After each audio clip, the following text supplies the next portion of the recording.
사랑합니다. 더 행복하십시오. 모든 일은 잘 될 것입니다.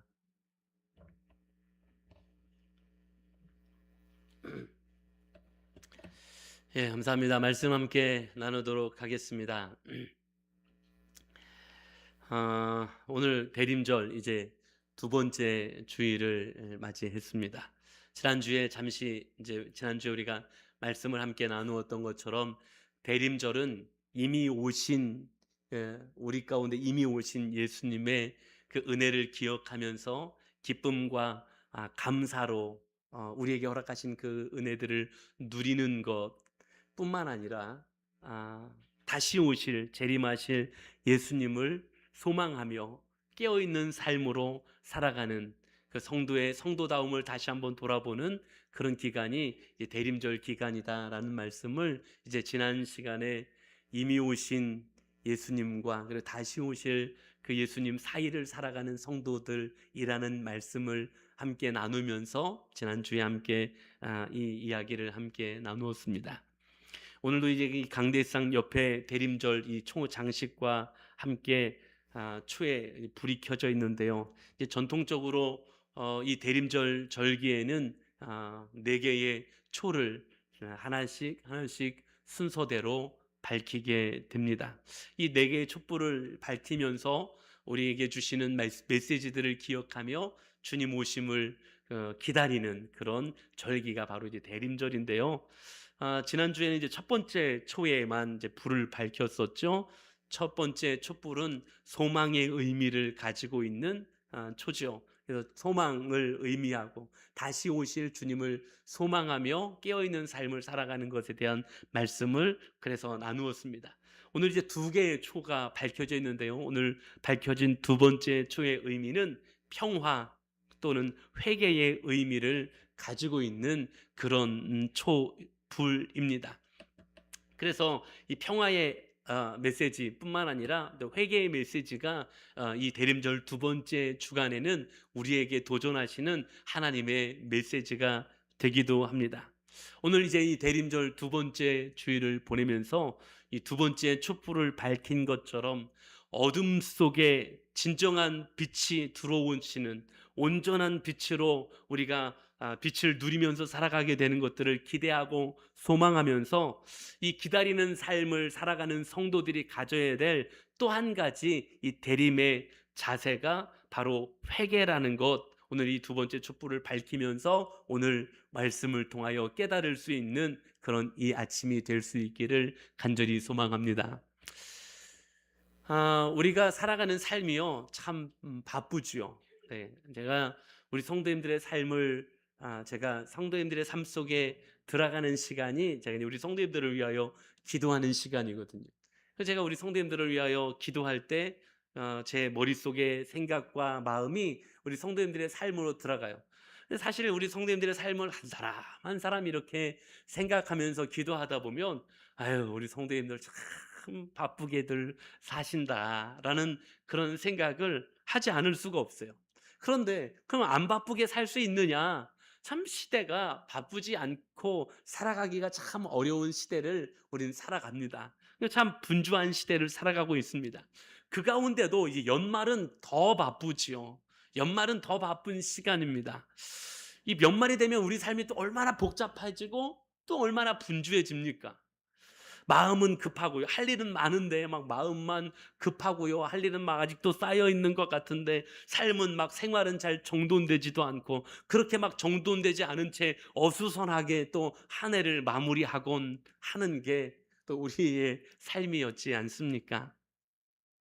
그러다 보니까 그냥 막 분주하게 뭐 할 건 많은 것 같은데 시간은 없고 정신없이 삶이 정리되지 못한 채 막 분주하게 살아가다 보면 정작 중요한 본질을 놓치고 살아가게 될 때도 참 많이 있는 게 사실입니다. 정말 내가 무엇 때문에 내가 왜 이렇게 살아가고 있는지 내 삶의 중심은 무엇인지를 때로는 놓친 채 살아가는 일들도 우리에게 일어난다라는 거죠.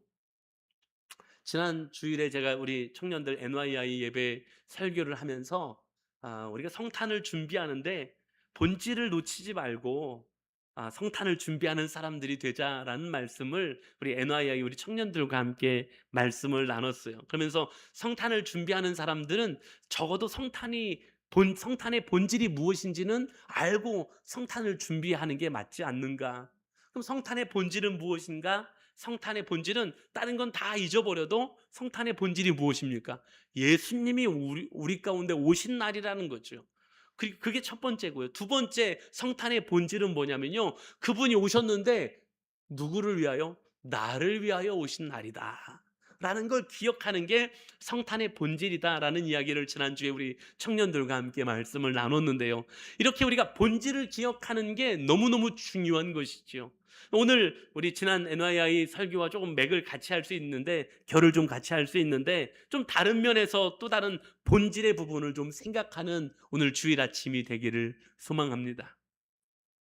이 대림절에 우리에게 주시는 이 메시지들을 실은 우리에게 아주 분명하게 말씀하고 있어요.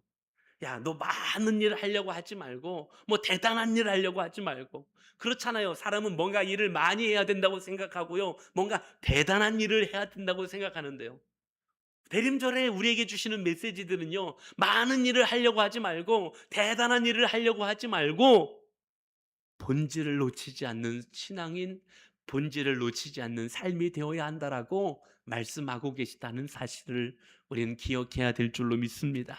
그래서 오늘 우리에게 주시는 이 말씀 속에서 또 하나의 대림절의 핵심적인 그런 도전의 메시지를 가슴에 새기면서 우리에게 주시는 하나님의 말씀을 따라 오늘 우리의 삶을 다시 점검하는 기간인 이 대림절 기간을 말씀에 비추어 점검하며 올바른 길을 다시 한 걸음 한 걸음 내디뎌 걸어갈 수 있는 사랑하는 우리 제자교회 모든 가족들이 다 되실 수 있기를 주님의 이름으로 간절히 축원합니다. 자, 오늘 본문의 내용은 이 마태복음, 마가복음, 누가복음, 요한복음, 소위 사복음서라고 하는 네 복음서에 동일한 내용이 다 포함되어진 이 오늘 본문의 내용이 누가복음에만 있는 것이 아니라 마태복음에도 있고요, 마가복음에도 있고요, 요한복음에도 이 내용이 포함되어 있습니다. 근데 다 동일한 내용들을 가지고 있는데, 제가 그러면 오늘 왜 마태도 있고 마가도 있고 요한도 있고 누가도 있고 다 있는데 왜 하필이면 누가복음을 본문으로 택했냐?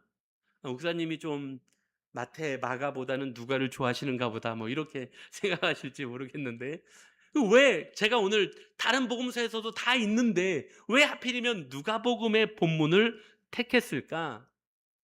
사실은 다른 복음서에서는 이 내용들이 다 기록되어 있지만 바로 요 앞부분의 내용, 누가복음 2장 이 마지막 부분에 이 제목을 뭐라고 잡아야 될지 제가 좀 궁금한데요.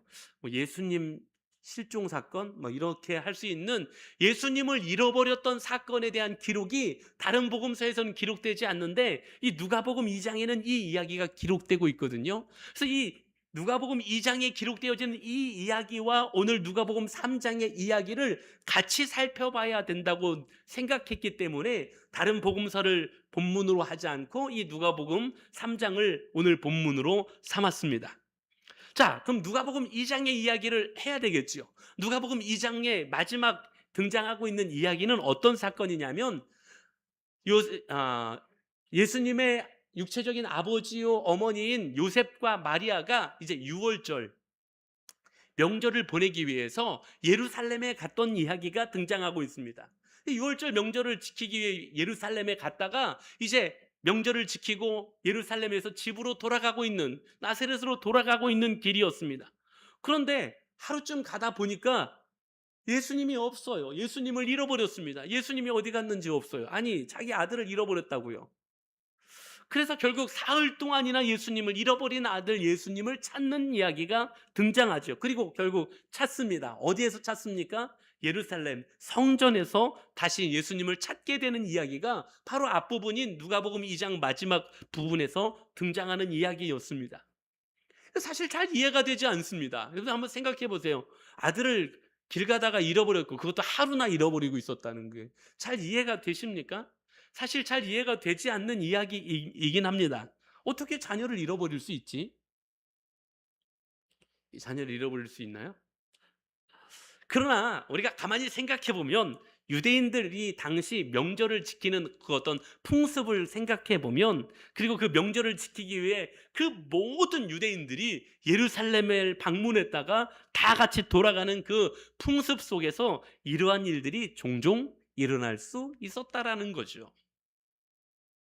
자, 누가복음 2장에서 예수님의 아버지인 요셉과 어머니인 마리아가 예수를 잃어버린 이유가 그럼 무엇이었습니까? 혹시 예수님을 왜 잃어버렸는지 기억하십니까? 자, 누가복음 2장 44절에 이렇게 표현하고 있어요. 동행 중에 있는 줄로 생각하고 하룻길을 간 후 친족과 아는 자 중에서 찾되. 저 나사렛에서부터 예루살렘에 오지 않았겠습니까? 수많은 사람들이 함께 모여서 정신이 아무것도 없었을 겁니다. 그리고 같이 이제 친족들하고 막 그 나사렛이라는 동네에서 같이 온 사람들하고 엄청난 무리가 다시 돌아가고 있었을 겁니다. 아마 친했던 사람들, 동네 사람들 또 친척들하고 계속 이야기 나누고 있었겠죠. 아들 예수가 아마 친족 중 어디 사이에 껴서 지금 같이 잘 따라오고 있을 거라고 생각하고 있었다라는 것을. 그래서 아들을 잃어버렸다라고 성경이 표현하고 있었던 겁니다. 동행하고 있는 줄 생각하고 함께 있다고 생각했던 거예요. 그런데 이게 우리에게도 던지는 매우 깊은 의미의 질문이 될 수 있습니다. 함께 있다고 생각했지만, 동행하고 있다고 생각했지만 실제로는 없었던 거지요. 바로 이것이 예수님을 잃어버린 채 신앙의 행위만을, 종교적인 행위만을 반복하는 우리의 신앙의 모습일 수도 있다는 거예요. 저 자신을 향한 이야기이기도 하고요, 우리 모두를 향한 이야기이기도 합니다. 우리가 종교적인 행위를 하면서요, 신앙생활이라는 걸 소위 해가면서요, 예수님이 나와 함께 하는 줄 알고 있는 거예요. 그냥 그 행위만 반복적으로 하면서 예수님이 같이 있겠거니라고 착각할 수도 있다는 것이죠. 오늘 대림절 두 번째 주기를 보내면서 우리들이 생각해 봐야 될 매우 깊은 질문이 바로 여기 있습니다. 우리는 어떻습니까? 사랑하는 여러분, 우리 주님하고 확실히 동행하고 계십니까? 그럼 왜 이런 일이 벌어졌나요? 왜 예수님을 잃어버리는 이런 일까지 벌어졌습니까? 먼저는 분주함 때문에 본질을 잃어버렸다라는 거예요. 요셉과 마리아가 분주했습니다. 정신이 없어요. 사람들하고 만나야 됐고요, 이야기해야 됐고요, 그동안 것들을 나누고 이야기하고 만나고 정신이 하나도 없었던 그 분주한 틈에 예수가 동행하는 줄 착각하고 있었던 거였습니다. 말씀드렸던 것처럼 연말이 되면요, 우리의 삶에 가속도가 붙습니다. 처리해야 될 일들이, 만나야 될 사람들이 많아지고요, 분주합니다. 가정에서요, 직장에서요, 교회에서요, 등등등 모임들이 줄줄이 이어집니다. 이렇게 너무너무 바쁘고 분주합니다. 그냥 막 스케줄 육체적으로만 바쁜 게 아니라요, 막 정신도 없이 바쁩니다. 우리 삶이 막 분주해서 엉키는 것 같은 일들이, 생각이 엉키고요, 사고가 엉키고요, 우리 방향성들이 막 엉키는 일들이 생겨나기 시작합니다. 그러다 보면 정작 중요한 예수님과의 동행은 흐려질 수 있다는 거지요. 많은 사람들이요, 나는 교회 다니고 있고요, 나는 예수 믿는 사람이고요, 그리스도인이에요 라고 자신 있게 말하지만 우리의 삶의 걸음걸음마다 예수님이 지금도 나와 동행하고 계신지 정직하게 우리가 점검해 본다면, 내 삶의 한 걸음 한 걸음에 정말로 주님과 동행하고 있는 삶의 걸음을 걸어가고 있는지 정직하게 우리 스스로에게 한번 질문하며 점검한다면, 예수님이 내 삶의 중심에서 떨어져 계신 경우도 우리에게 많이 있지 않습니까? 사랑하는 여러분, 예수 잃어버리면 다 잃어버린 것입니다. 예수 잃어버리면 신앙은 더 이상 지속될 수 없습니다. 우리 삶의 분주함에 예수님과 동행하는 줄 착각하는 어리석음이 있지 않기를 간절히 소망합니다. 삶에 분주할수록 예수를 중심에 새기는 신앙이 되어야 될 줄로 믿습니다. 자, 또 왜 이런 일이 벌어졌냐고요? 자기 중심성에 갇히면 예수를 놓치게 되어 있는 거예요. 그냥 자기 생각이었어요. 동행하고 있는 줄. 그냥 자기 할 일에 바빴어요. 대림절의 기다림은요, 나를 내려놓는 기다림이에요. 나 중심의 사고를 내려놓는 기다림이라는 것입니다. 사실 이런 신앙을 가져야 되지만 사실 우리가 가지는 죄성들은요, 늘 나로 가득합니다. 이 세상의 중심은 언젠가부터 무조건 내가 되어야 하고요, 가정도 나 중심으로 돌아가야 되고, 교회도 나 중심으로 돌아가야 되고, 직장도 나의 중심으로 돌아가야 되고, 모든 것의 중심이 여전히 내가 되어야만 속이 후련하고 내가 되어야만 뭐가 되는 것처럼 생각하는 그것들이 가득한 시대와 세상을 우리는 살아가고 있다는 것입니다. 자기 합리화, 자기 확증, 자기 방어, 결국 모든 자기 중심성은 사람들과의 관계성을 깨어지게 합니다. 그런데 이 자기 중심성은요, 사람들과의 관계만 깨어지게 하는 것이 아니라 더 나아가 하나님과의 관계성마저 가로막는 일들이 벌어지게 된다는 것입니다. 어떤 공동체든지 간에 자기 중심으로 돌아가기를 소망하고요, 그렇지 않으면 막 마음이 답답하고요, 불안하고요, 화가 나고요. 그러나 내가 중심이 되는 자리에서 내려오는 것, 삶의 자리에서 내 중심을 내려놓을 수 있을 때 예수 그리스도와 동행한다라는 거예요. 근데 내 중심, 나를 계속 찾다 보면 어느샌가 예수가 동행하는 줄 알았는데 그분이 내 곁에 계시지 않을 수도 있다라는 사실이죠. 사랑하는 여러분, 예수님을 진정으로 기다리는 사람들은 내 생각이 아니라 하나님의 뜻이 우선이 되고요, 내 감정이 아니라 주님의 말씀이 우선이 되는 삶을 살아가는 것이 기다림의 신앙인 것입니다. 사랑하는 여러분, 우리가 이 대림절 두 번째 주간까지 우리가 보내면서 회복해야 될 신앙의 태도, 혹 예수님을 잃어버렸는데 동행하는 줄 착각하며 분주함에 자기 중심에 빠져 살아가고 있었던 것들을 다시 돌아볼 수 있는 은혜가 우리 모두에게 있게 되기를 주님의 이름으로 간절히 축원합니다.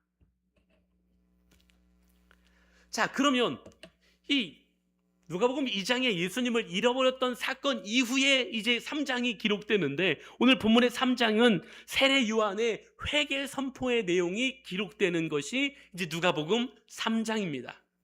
아까도 말씀드렸던 것처럼 마태, 마가, 누가, 요한 이 사복음서에 이 세례 요한의 회개의 메시지가 다 들어 있습니다. 자, 이건 또한 무엇을 의미하냐면 그만큼 중요한 메시지라는 것을 의미하기도 하는 것입니다. 그래서 성경 한 군데에만 등장하는 것이 아니라 4개의 복음서에 다 등장하고 있다는 건 그만큼 의미 있는 이야기고 그만큼 중요한 이야기다라고 이야기할 수 있는 것입니다. 그런데 이 장에 예수님을 잃어버린 이야기에 이어서 제가 오늘 이 누가복음을 본문으로 택한 이유가 바로 여기 있다라고 말씀을 드렸는데요, 이 누가복음 2장에서부터 이어져서 누가복음 3장으로 이어지는 이 회개의 메시지로 이 두 가지의 내용을 함께 만나서 이야기한다면 오늘 우리가 들어야 될 회개의 메시지, 즉 우리가 회개해야 될 내용은 더욱 분명하게 드러나게 된다라는 거예요.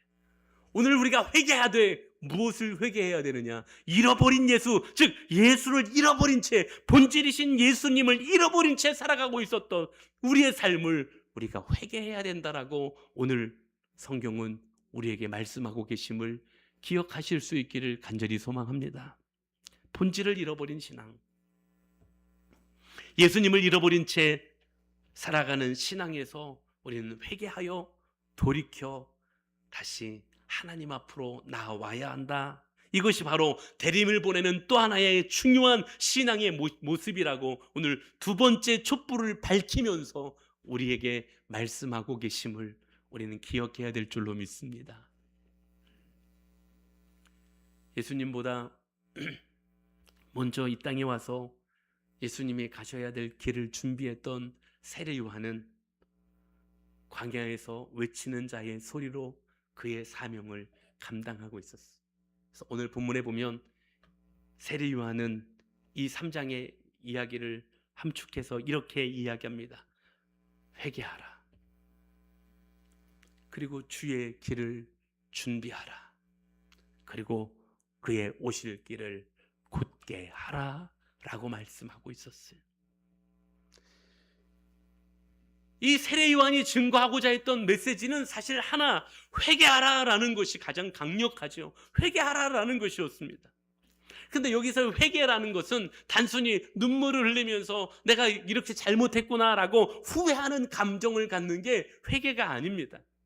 우리는 때로는 눈물도 좀 흘리고요. 아, 내가 진짜 잘못했습니다. 뭐 이런 진짜 후회하는 감정도 좀 가지고 이런 감정 속에 쌓여 있으면 그게 회개하는 거라고 착각하는 일들이 종종 있습니다. 아이들 집회 가보면요. 내가 이렇게 잘못하고 이렇게 잘못했지. 그러면 애들이 막 두 손을 들고 눈물을 펑펑 흘리고 울어요. 막 엄마한테 잘못하고 아빠한테 잘못했대요. 울어요. 집에 가서 또 똑같이 하는, 이거 회개 아니라는 거예요. 집에 가서 똑같이 할 건 회개 아니라는 거예요. 그 회개가 뭐냐? 오늘 여기 본문에 등장하는 회개의 헬라어 원어가 뭐냐면 메타노이아라는 말이거든요. 이 메타노이아라는 말은 뭐냐면 생각을 바꾸다. 생각의 방향성을 바꾸다. 그래서 삶의 중심을 바꾸다. 그래서 그 결과로 실제 삶이 달라지다 라는 의미를 가진 게 오늘 메타노니아라는 헬라어, 회개라는 헬라어 원어예요. 다시 하면 생각의 방향을 바꾸고 삶의 중심을 바꾸고 그래서 실제 삶이 달라지다. 이게 회개의 의미라는 거예요. 그래서 오늘 세례 요한이 누가복음 3장에서 외치고 있는 메시지는 뭐였습니까? 회개의 열매에 합당한 열매를 맺어야 된다라는 것을 이야기하고 있었어요. 그래서 생각을 바꾸어야 된다라는 말씀을 하고 있습니다. 그래서 삶의 중심을 바꿔야 된다는 이야기를 하고 있어요. 거기서 끝나지 않습니다. 그래서 너희들의 삶이 실제로 이렇게 변해야 된다. 가진 사람은 나눠줄 수 있어야 되고, 이 세리들이 그럼 우리는 어떻게 해야 됩니까? 너희들이 다른 것들을 더 부과하면 안 되고, 군인들이 그럼 우리는 어떻게 해야 됩니까? 너희들이 나쁜 일로 행하지 말고 이렇게 행할 것까지. 다시 말하면 그저 그냥 이야기로 끝나거나 잘못했다라는 감정을 가지는 것으로 끝나는 것이 아니라 생각의 방향성을 바꾸고 삶의 중심을 바꿔 실제 삶이 달라지는 것까지를 오늘 회개라고 세례 요한은 선포하고 있었던 것입니다. 사랑하는 성도 여러분, 예수님은 준비된 마음 가운데 오십니다. 그래서 세례 요한은 우리가 회개의 삶을 살아갈 때에 이 회개에 합당한 열매를 맺되, 회개하는 그 한 걸음 한 걸음이 마치 뭐와 같다고 오늘 말씀하고 있냐면 마음의 지형을 다듬는 것과 같다라고 오늘 말씀하고 있어요. 그러면 오늘 세례 요한이 어떻게 회개하라고 말씀하고 있는지 이 마음의 지형을 좀 가다듬는 이야기를 한번 보면 오늘 본문 3장 5절에서 등장하는 이야기. 회개는 어떻게 하는 거냐? 첫 번째 단계는 이렇게 하는 거랍니다. 모든 골짜기가 메워지고, 모든 골짜기를 메우는 겁니다. 이 골짜기는 무엇을 의미하냐면 상처, 두려움, 낙심을 이야기합니다. 그래서 깊은 절망을 이야기하는 거죠. 때로는 세상에서 또 삶의 자리에서 모든 인간 관계에서 때로는 상처 입은 사람들이 있습니다. 그 상처 때문에 마음이 움푹 패인 사람들이 있어요. 실패 때문에, 낙심 때문에 깊은 골짜기처럼 주저앉은 사람들이 있습니다. 의심과 불안 때문에 신앙이 흔들리는 사람들이 있습니다. 이 사람들에게 말씀이 그 마음 가운데까지 닿지 않는다라는 거예요. 어떻게 하라고요? 채우라는 거예요. 골짜기가 메워지고. 어떻게 채우라고요? 하나님의 은혜임을 깨닫는 거예요. 그래서 이 상처가 하나님이 주신 은혜라는 것으로 전환되어질 때 이게 메워지는 거예요. 상처가 그때 메워지는 거예요. 그래서 은혜로 메워지면 불평과 원망하던 삶이 뭘로 바뀌느냐? 감사로 바뀌게 돼요. 은혜를 깨닫는 순간에 비로소 감사가 고백되어질 수 있는 거예요. 그래서 회개의 첫 번째 단계는 뭐라고요? 골짜기를 메우는 거라는 거예요. 주의 은혜임을 깨달아가는 거예요. 주께서 채우실 거라는 거예요. 두 번째, 회개의 두 번째 단계는 무엇이었습니까? 모든 산과 작은 산이 낮아지고라는 거였습니다. 여기에 산은 무엇을 이야기하냐면 교만함을 이야기하고 있는 것입니다. 하나님으로부터 오는 은혜의 통로를 가로막고 있는 것이 산이 있는데 그 산이 무슨 산이냐? 교만이라는 산이라는 거예요. 하나님이 우리에게 은혜를 베풀어 주시려고 하는데 그 교만이라는 산이 은혜의 통로를 가로막고 있다는 것입니다. 그래서 오늘 회개의 두 번째 스텝, 우리의 지형을 다듬어 가야 되는데 우리의 교만함을 낮추어 가야 된다라고 말씀하고 있는 거예요. 회개는 우리의 교만을 깨어 부수는 거예요. 지식의 교만, 신앙적인 우월감, 아니면 재정적인 교만. 나는 잘하고 있지, 나만큼만 하라고 그래, 자기만족. 이 모든 교만들을 이 모든 교만들은 예수님의 은혜를 가려버리고 맙니다. 예수님이 어디에 오셨습니까? 높은 산 위에 오셨습니까? 아니요. 가장 낮고 천한 곳 말구 위에 예수님이 오셨습니다. 회개는 교만의 산을 낮추는 과정입니다. 또 한 가지, 세 번째, 그 다음에 어떻게 하라고요? 굽은 것을 곧게 하라라고 말씀하고 있어요. 회개는 어떤 과정이냐면 굽은 것을 곧게 하는 거예요. 이 굽은 것은 뭐냐면 비틀린 마음의 방향성을 이야기하는 겁니다. 이 굽은 길은 뭘 이야기하냐면 비양심적인 것, 불순한 것, 속이고 편법, 사기치고 남을 속이고 편법이 가득했던 우리의 삶의 모습들을 이야기하는 것, 그거 먼저 회개해야 된다는, 그거 먼저 돌이켜야 된다, 굽은 마음을 제대로 펼 수 있어야 된다라고 말씀하고 있는 거예요. 그래서 굽은 마음을 펼 때 사람을 제대로 볼 수 있고 굽은 마음을 펼 때 하나님을 제대로 바라볼 수 있다라고 말씀하고 있는 거지요. 대림절은 우리에게 묻고 있는 겁니다. 너의 마음이 곧니? 너 하나님 앞에서 숨김없이 곧게 서 있니? 라고 묻고 있는 것입니다. 그리고 회개의 마지막 네 번째 단계는 험한 길을 평탄하게 하라는 거예요. 여기 험한 길은 거칠고 분노하는 마음을 이야기하는 거예요. 험한 길은 날카로운 마음을 이야기하는 거예요. 날카로운 마음들 있잖아요. 날이 선 마음들 뿐만 아니라 늘 불평하는 마음들, 감사하지 못하는 마음들, 사소한 일에도 쉽게 분노하는 마음들, 사람을 미워하고 비판하는 마음들, 이거 험한 길이라고 말씀하세요. 이거 안 된다.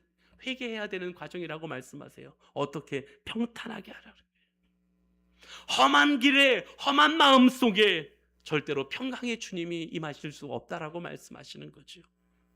그래서 주님을 맞이하기 위하여 우리의 날이 선 마음들을 평탄하게 하는 참된 회개의 은혜가 사랑하는 우리 제자교회 모든 가족들에게 있게 되기를 주의 이름으로 간절히 축원합니다. 어디 날이 선 마음들이 있으셨습니까? 오늘 그 회개의 부르심, 오늘 우리에게 주시는 그 말씀을 기억하면서 하나님, 제 안에 험한 길, 날이 선 마음들이 있었습니다. 그래서 수없이 불평했고요. 그래서 수없이 원망했었습니다. 이 대림절을 보내는 우리에게 그래서 회개의 촛불을 밝히게 하신 하나님은 우리에게 이제 예수님을 잃어버리는 어리석고 부족한 모습들을 제하여 버리고 참된 회개의 걸음으로 회개에 합당한 열매를 맺으며 살아갈 것을 말씀하고 계신 것, 오늘 이 아침에 우리에게 주시는 말씀으로 도전하며 기억하며 걸어갈 수 있는 은혜가 사랑하는 우리 제자교회 모든 가족들에게 있게 되기를 주의 이름으로 간절히 축원합니다. 말씀을 마무리하려고 하는데요, 그 영화 한 편 이야기하면서 말씀을 좀 마무리하려고 하는데, 박소담이라는 배우가 첫 주연으로 출연했던 영화가 있는데요, 검은 사제들. 제가 좋아하는 장르의 영화는 아닙니다만 제가 한 번 딱 봤는데요, 검은 사제들이라는 영화인데요, 이 영화에 보면 박소담이라는 배우가 그 귀신에 들려 있죠. 아주 악한 귀신에 들려 있습니다. 근데 이 귀신을 내쫓는, 즉 구마하는, 테마하는 그게 이 영화의 스토리예요. 그냥 영화의 전체 내용이 그 테마하는 내용이죠. 근데 여기서 이제 귀신을 이제 내쫓는 이제 장면에서 신부로 나오는 저기 잘생긴 강동원이라는 배우가 이 귀신을 내쫓는 과정에서 CD 플레이어에 CD를 넣고 음악을 하나 틉니다. 혹시 보신 분들도 계실 텐데, 그러자 이제 음악이 쫙 그 작은 공간 안에 음악이 쫙 퍼집니다. 그 음악이 어떤 음악이었는지 혹시 아시나요? 그 음악은 바흐의 칸타타 140번 눈뜨라고 부르는 소리 있도다라는 곡입니다. 그 음악이 그 공간 안에 쫙 깔리는데 갑자기 이 박소담이라는 배우 안에 있는 귀신이 막 그 소리를 지르면서 나오기 시작합니다. 소리를 지르면서 막 나오기 시작하죠. 그러면서 그 귀신이 막 소리를 지르면서 나올 때 외쳤던 소리가 있어요. 혹시 뭐라고 했는지 기억나십니까? 박수담 그 배우가 연기할 때 막 귀신이 나오면서 그 귀신이 소리를 질러요. 이렇게 소리를 지릅니다. 빌어먹을 바흐, 그럽니다. 바흐를 욕해요. 바흐. 빌어먹을 바흐, 그러면서 그 음악을 만든 바흐를 욕한다고요. 그러면 왜 이 귀신이 갑자기 바흐를 욕할까요? 아니, 지금 이 퇴마하는 이 사람들을 욕하는 게 아니라 바흐를 욕하는 거예요. 왜 바흐를 욕했을까요? 그 바흐를 생각해 봐요. 바흐가 누군지. 바흐는 음악의 아버지라고 일컬어지는 사람이지 않습니까? 이 음악의 아버지라고 일컬어지는 바흐가 어떤 사람이었냐면, 신앙이 어떤 사람이었냐면, 자신이 작곡하는 모든 곡 한 곡을 한 편의 설교라고 생각하면서 기도하면서 하나님 앞에 이 곡을 쓰려고 늘 애를 썼던 사람이 바흐라는 사람이었어요. 바흐 아시죠? 네. 아무튼 이런 사람이 바흐였어요. 그런데 이 바흐가 노래를 작곡할 때마다 이 오선지 위에 콩나물을 그리면서 어쨌든 작곡을 하지 않겠습니까? 그런데 이 바흐가 작곡할 때마다 악보의 제일 위에 라틴어로 이렇게 써놨다는 거예요. JJ라고 이렇게 표시를 해놓은 거예요. 그 작곡을 시작할 때마다 JJ라는 글을 써놓고 작곡을 시작했던 거예요. 그럼 JJ가 뭐냐? 제수 주바라는 말인데요. 제수 주바라는 말은 무슨 뜻이냐면 예수여 도우소서라는 뜻이에요. 그래서 바흐가 곡을 쓸 때마다 곡을 시작할 때는 제일 첫머리에 먼저 제수 주바라고 쓰면서 예수여 도우소서라고 하고 이 곡 쓰기를 시작했던 거였어요. 그 곡을 쓰지요. 주의 도우심과 임재하심을 구하며 기도하는 마음으로 곡을 썼던 거예요. 그리고 그가 작곡을 다 한 다음에 저렇게 악보의 제일 이제 마지막에 또 그가 항상 남기는 메시지가 있었어요. 남기는 메시지. 매 악보의 제일 마지막에는 이렇게 썼어요. SDG. 이건 무슨 말이냐면 Soli Deo Gracia. 이건 무슨 말이냐면 오직 하나님께만 영광이라는 말이에요. 오직 하나님께만 영광. 그래서 바흐에게 있어서 음악을 작곡하는 것은 자신의 삶과 일 속에서도 자신의 삶의 자리를 살아가면서도 불구하고 예수님을 잃지 않겠다라는 의지였던 거예요. 예수님을 잃지 않겠다라는 결단이고요. 본질이신 예수님을 잃지 않은 채 살아가겠다라는 몸부림이었던 거예요. 그래서 그가 곡을 쓸 때마다 JJ 주여 도우소서, SDG 하나님께만 영광이라는 것을 꼭 표시하면서 내가 비록 곡을 쓰는 곡쟁이지만 내 본질이신 예수를 잃지 않고 살아가겠다라는 몸부림을 치면서 살아가고 있었던 거예요. 그랬을 때 그 곡에 귀신이 빌어먹을 바흐라고 이야기하면서 그 곡 속에서 귀신이 떠나가는 역사까지도 나타날 수 있었다라는 거죠. 오늘 말씀으로 다시 생각하면 오늘 누가복음 2장에 마리아와 요셉은요 어처구니 없게도 예수님과 동행하는 줄 생각하고 예수님을 잃어버린 채 걸어가고 있었다라는 거예요. 이게 우리와 비슷한 신앙 모습 아닙니까? 그런데 예수님을 이런 걸 알게 됐을 때 그 다음 중요합니다. 사흘 길을 찾아 어디서 예수님을 찾았습니까? 예루살렘 성전에서 다시 예수님을 찾았습니다. 예수님이 아버지 요셉에게, 어머니 마리아에게 이야기합니다. 내가 내 아버지 집에 있어야 할 줄을 알지 못하셨나이까? 대림절 우리에게 주신 메시지가 이거예요. 예수님은 어디를 떠나신 적이 없어요. 예수님은 그 자리에 늘 계셨던 거예요. 예수님이 떠난 적 없어요. 내가 떠났지.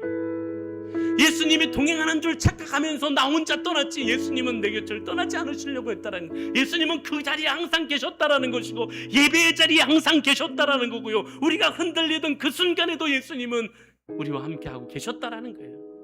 내가 떠났지. 사랑하는 여러분, 그러면 어떻게 하면 되냐고요? 우린 다시 돌아가기로만 하면 된다라는 사실이죠. 오늘 세례 요한이 외쳤던 회개는 다시 본질이신 예수님을 찾는 자리로 돌아가라는 회개의 메시지였습니다. 다시 거기로 돌아가는 거예요. 생각의 방향성을 바꾸고 삶의 중심을 바꿔 실제 세상에서 살아가던, 세상에 억눌려 있던, 아니 세상의 분주함 속에 나도 떠내려가고 있었던 나의 삶과 나의 시간과 나의 인생을 다시 돌이켜 예수 앞으로 돌아오라고 말씀하고 있었던 것입니다. 대림은 기다림의 절기지만 그저 막연한 기다림이 아니라 본질이신 예수님을 다시 기억하고 다시 붙잡는 절기임을 기억하실 수 있는 은혜가 있기를 주의 이름으로 간절히 축원합니다. 삶의 자리에 예수님이 동행하고 계십니까? 오늘 두 번째 초를 밝히며 회개의 촛불을 밝혔듯이 본질이신 예수님을 잃어버렸던 우리의 어리석은 신앙을 회개하며 다시 예수 중심의 신앙으로, 바른 신앙의 걸음과 자리로 돌이켜 나아오는 사랑하는 지자교회 모든 가족들이 다 되실 수 있기를 주님의 이름으로 간절히 축원합니다. 오늘 성찬을 대하는 날입니다.